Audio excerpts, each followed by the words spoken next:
Broadcasting live from the only establishment in town that can't kick him out, his own basement.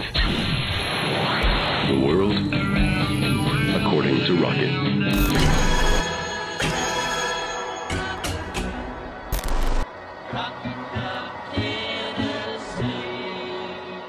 Hello, dudes and dudettes. It is I, Rocket Man. Thank you for checking in today. I hope you're liking these player profiles. If you like the channel or find it even mildly amusing, be sure to hammer that like and subscribe button, as we are trying to hit 1 million subs by the end of the week.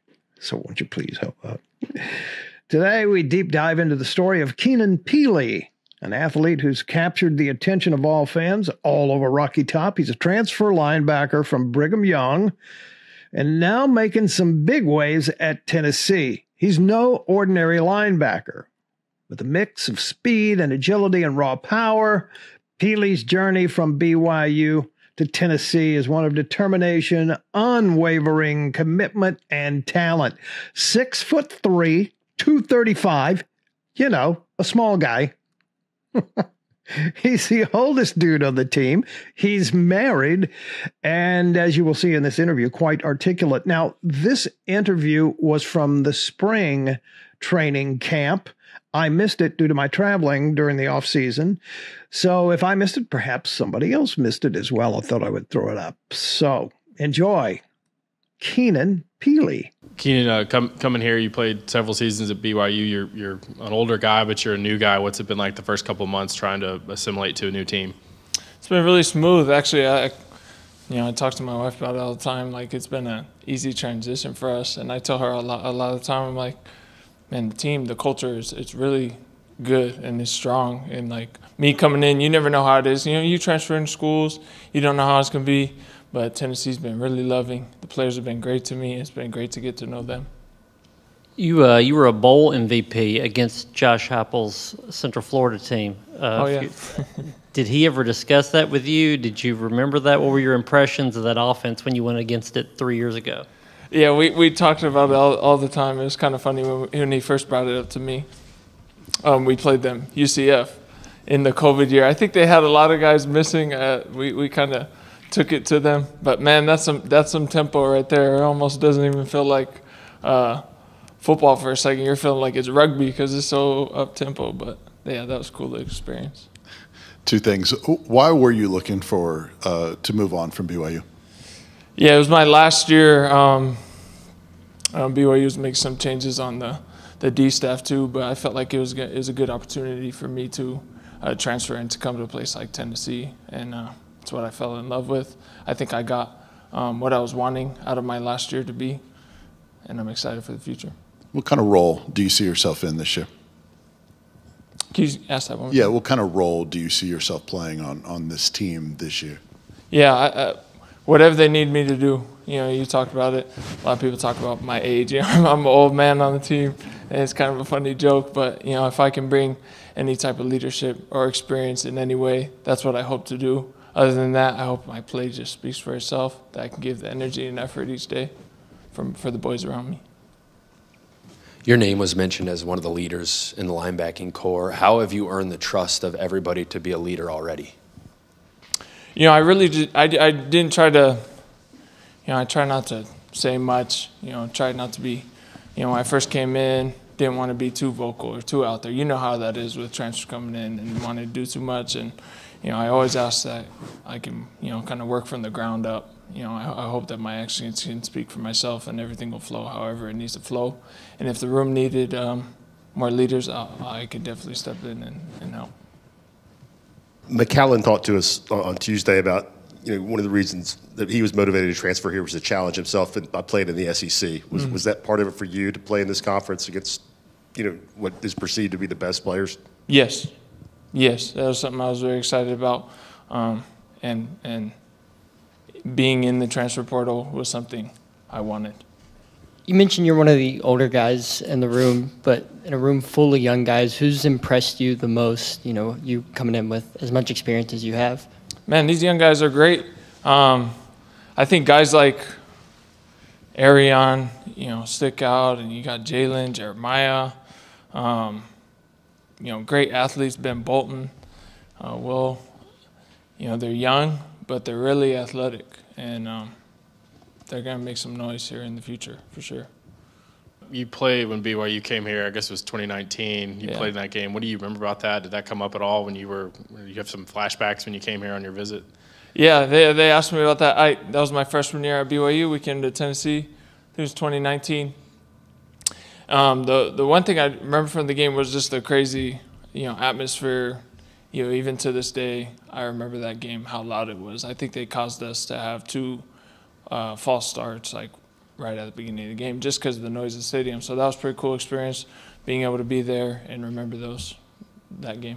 I guess at one point Tennessee was going to play at BYU this season. Yeah, it's supposed to be this. Were you disappointed that didn't happen here? Even, I guess that was determined before you transferred and all that. Yeah, I didn't really think about it, but. What's Tennessee getting in fellow BYU transfer Gabe Judy-Lally? Gabe's gonna work. I know Gabe. You know, he was at BYU for I think maybe 6 months. He transferred in from Vanderbilt, and it's cool to have him here in Tennessee. But they're gonna get someone. He's gonna work. He's a smart football player, and he brings a lot of size into the corner room. Great player. Back here in the back, you said you were married. Tell me about that dynamic, having to manage your time with your wife, with school, and playing football. What's that like for you?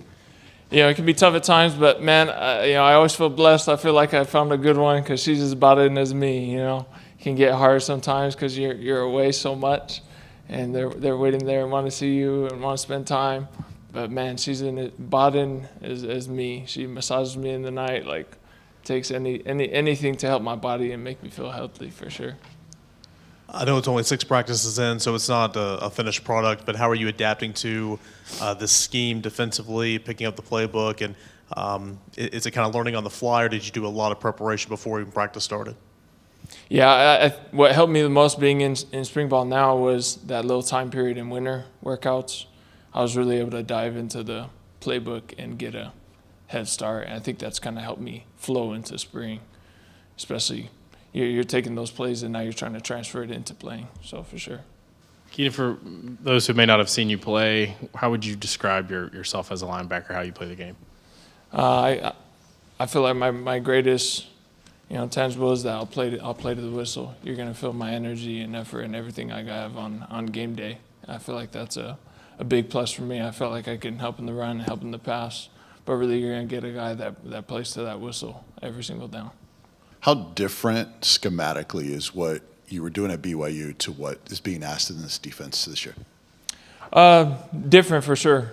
But there was a lot of carryover. I think in philosophy it was really different. Tennessee's obviously a little more aggressive than way more aggressive than compared to what I was doing at BYU. So. A lot of it carries over, but it's different for sure. This is a great-looking graphic that the University of Tennessee did for him to make his announcement once he had transferred to Tennessee. I will just remind you that number 41 was his number at BYU. He has now changed to the number 11. He will be wearing number 11 for this season. And we're excited to have him. From the mountains of Provo with BYU to the vibrant energy of Neyland Stadium at Tennessee. Man, we are happy to have this guy. He is a difference maker, and my prediction is that he will become the leader on the defensive side of the ball. Keenan Pili. If you like what we're doing here, hammer that like button and subscribe. I would appreciate it. I'll see you in the next video.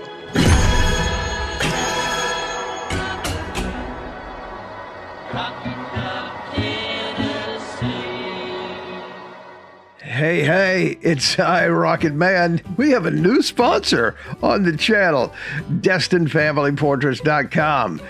Hang on, are you packing your bags for your Florida vacation to the Emerald Coast? Hold up. Don't forget the sunscreen, the flip-flops, and wait, don't forget the most important thing. No, not your inflatable unicorn. It's a family portrait on the beach by DestinedFamilyPortraits.com. That's me. That's where I've been all summer, figuring out how to pay for this channel. Got the business up and running. I want to share it with you. Just look at these epic sunset smiles. Imagine your family, yes, your family, captured in a stunning portrait that screams fun, sun, and unforgettable memories for a lifetime. What are you waiting for? Dive into your ultimate vacation checklist by visiting www.destinedfamilyportraits.com and let Nash Rocket, whoever that guy is, turn your beach fun into a lifetime of memories. Because vacation photos on the beach should be as wow as the vacation itself.